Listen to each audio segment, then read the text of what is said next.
Hi friends, welcome back to our channel అమ్ముగౌడ్. మేమైతే ఇబ్రహీంపట్నం నల్లవెల్లిలో ఉన్న గుట్టపైకి వచ్చామండి. ఆ గుట్ట పైన సీతారాముల కళ్యాణం జరుగుతుంది. సో ఆ కళ్యాణానికి మా ఊర్లో వచ్చామండి.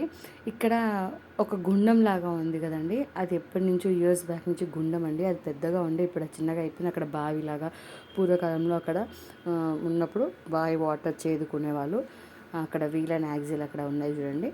సో ఈ ప్లేస్ అలా బాగుందండి. అప్పట్లో మేము ఇక్కడ నడుచుకుంటూ పైకి గుట్ట పైకి ఎక్కి వచ్చేవాళ్ళము. చూడండి, గుట్టపై నుంచి చిన్న చిన్న ఇల్లులు, గ్రామాలు, అక్కడ ఊరంతా ఎంత బాగా కనిపిస్తుందంటే చాలా బాగుందండి. చూడముచ్చటగా అనిపిస్తుంది. అక్కడ భోజనాలు పెట్టారని టెంట్ వేశారు కదా, గుడికి భోజనాలు పెట్టి అన్నదానం చేశారు. కళ్యాణం అయిపోయింది. మేము దర్శనం చేసుకున్నాము లోపల గుడిలో. అండ్ సీతారాముల దర్శనం చేసుకున్నాము. మేము, మా పాప, మమ్మీ, డాడీ, మా అత్తయ్య వాళ్ళు అందరం కలిసి వచ్చామండి ఈ గుడికి. అందరం ఒక్కసారి గెట్ టుగెదర్ లాగా ప్రతి ఇయర్ అలా వస్తూ ఉంటాము. కానీ ఒక్కొక్క ఇయర్ మిస్ అవుతాం, ఒక ఇయర్ వస్తాము. బట్ ఈసారి మాత్రం ఫుల్ ఫ్లెడ్జ్డ్గా అందరూ కలిసామని అనుకుంటున్నాము. కళ్యాణం అయితే బాగా జరిగింది. ఆ తర్వాత మన కళ్యాణం గుట్ట పైన ఊళ్ళో అంటే మెయిన్ ఏంటి, జాతర. సో జాతర కూడా ఇక్కడ చాలా బాగా అవుతుంది. ఈ జాతరలో మనకి కొంచెం డిఫరెంట్గా దొరుకుతాయి. చిన్నప్పుడు మనం జాతర అంటే చాలా ఇష్టపడతాము. ఎందుకంటే మనకు అన్ని తినుబండరాలు, జిలేబీస్, మిక్చరు, ఐస్ క్రీము, ఏవో డిఫరెంట్గా ఏవో దొరుకుతూ ఉంటాయి. మనం జాతర అంటే చాలా ఇష్టపడతాం. కానీ ఇప్పుడు ఉన్న పిల్లలకి జాతర అంటే ఏం తెలియదండి. ఎందుకంటే ఎక్కడ పడితే అక్కడ, ఎక్కడ షాప్కి వెళ్తే ఎక్కడ వెళ్తే అక్కడ షాపింగ్ మాల్స్ అన్నీ దొరుకుతున్నాయి.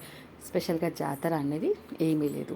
ఆ తర్వాత జాతర దర్శనం చేసుకున్న తర్వాత అక్కడి నుంచి మా ఊరు పక్కనే అండి, మా ఊరికి వచ్చాము. మా పిన్ని వాళ్ళ ఇంటికి వచ్చాము. అందరం కలిసి కూర్చొని కొంతసేపు చిల్ అయ్యాము, రిలాక్స్ అయ్యాము. అలా అయిన తర్వాత మా ఇంటి ముందే ఒక గుడి ఉండేదండి, శివాలయం టెంపుల్. సో ఆ టెంపుల్ మాకు చాలా ఇష్టము. ఎందుకంటే చిన్నప్పుడు మాకు ఎప్పుడు హాలిడే వచ్చినా మేము ఈ గుడిలోకి వచ్చేసి 4 స్తంభాల ఆట అని ఆడుకునేవాళ్ళం. ఆ ఆట ఇప్పటికీ మేము అందరం పిల్లలందరం కలిసి ఎక్కువ టైం స్పెండ్ చేసిందంటే గుడిలోనే అండి. ఎందుకంటే అది మా ఇంటి ముందే ఉండేది. తర్వాత అక్కడి నుంచి గుడికి మనం బయటికి వచ్చే దారిలో మనకి ఇక్కడ కాటమయ్య గుడి అని లాస్ట్ 2 years బ్యాక్ కట్టారు. ఈ గుడిలో మనం కాటమయ్య బోనాలు కూడా చేసాము.